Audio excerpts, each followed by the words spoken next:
Saudara-saudara yang terkasih di dalam Tuhan, saat ini kita akan mengenang kematian Tuhan Yesus di kayu salib. Kita akan bersama-sama membaca firman Tuhan menurut kesaksian Injil Lukas. Lukas pasal 23 ayat 26 sampai 49.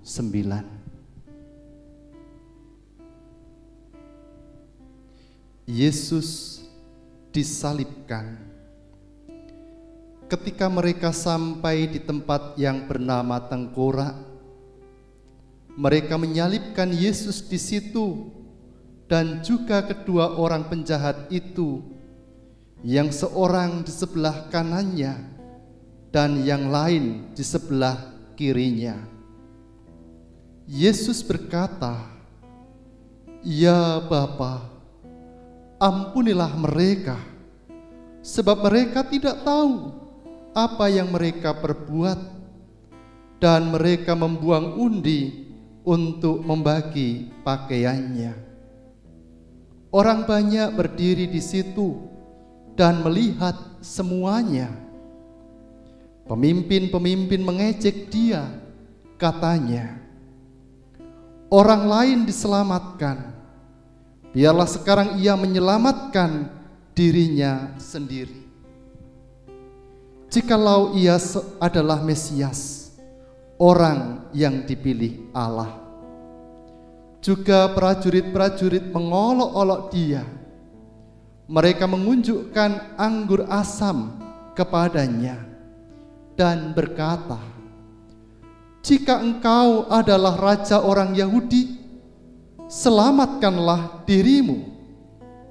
Ada juga tulisan di atas kepalanya, "Inilah raja orang Yahudi." Seorang dari penjahat yang digantung itu menghujat dia, katanya, "Bukankah engkau adalah Kristus? Selamatkanlah dirimu dan kami." Tetapi yang seorang menegur dia, katanya, "Tidakkah engkau takut juga tidak kepada Allah, sedang engkau menerima hukuman yang sama? Kita memang selayaknya dihukum, sebab kita menerima balasan yang setimpal dengan perbuatan kita. Tetapi orang ini tidak berbuat sesuatu yang salah." Lalu ia berkata, "Yesus, ingatlah akan aku apabila engkau datang sebagai raja."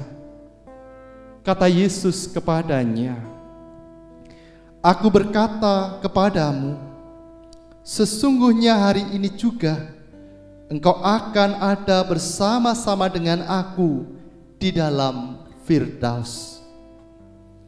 Ketika itu hari sudah kira-kira jam 12.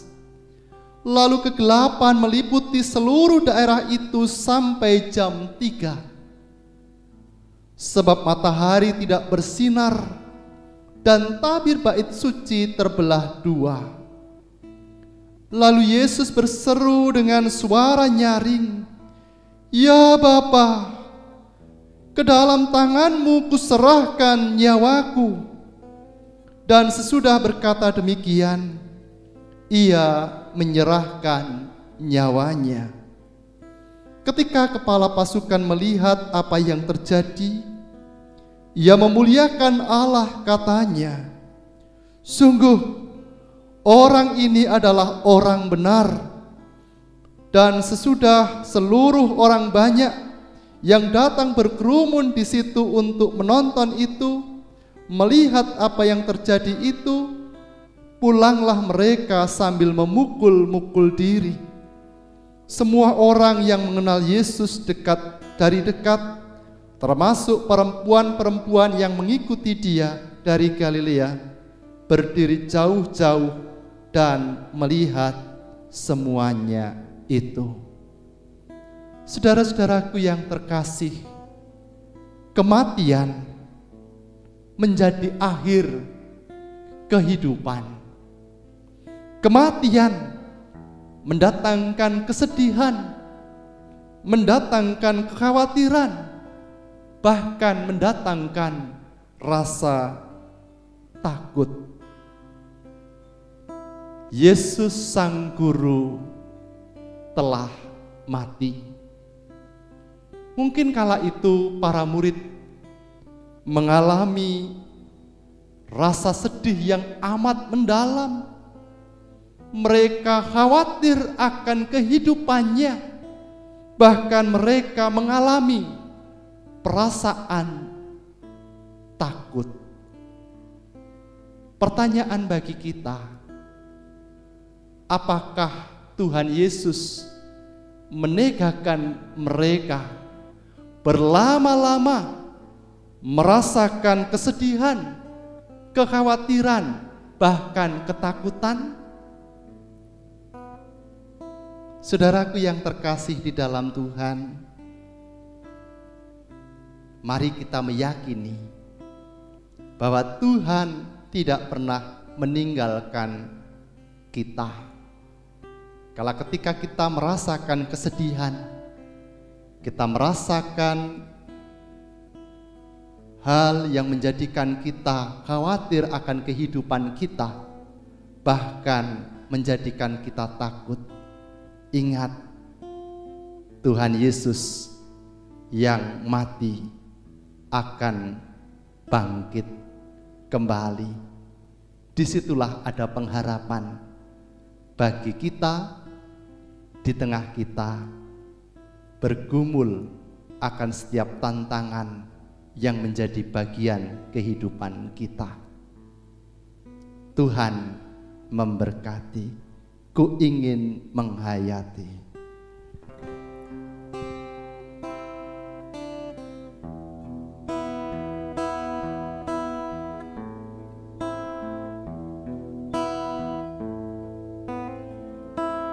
Ku ingin menghayati sengsara Tuhanku. Semoga ku dapati ya Yesus rahmat-Mu. Beban kesalahanku membuatku lelah. Berilah hidup baru ya Yesus, tolonglah. Mari berdoa. Di tengah kami mengingat Engkau tersalib, bahkan wafat di kayu salib,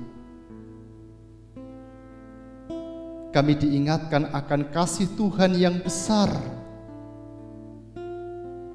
bagi kehidupan kami manusia yang berdosa.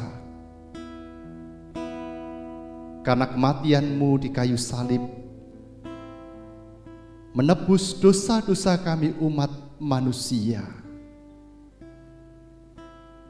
Kematian memang seringkali atau kadangkala mendatangkan kesedihan, kekhawatiran, bahkan rasa takut untuk melewati masa-masa ke depan.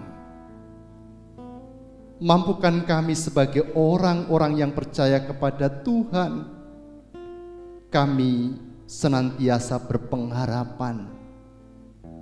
Karena kala ketika Engkau mati, Engkau bangkit, dan itu menjadi sumber pengharapan bagi kami manusia. Terima kasih Tuhan. Amin.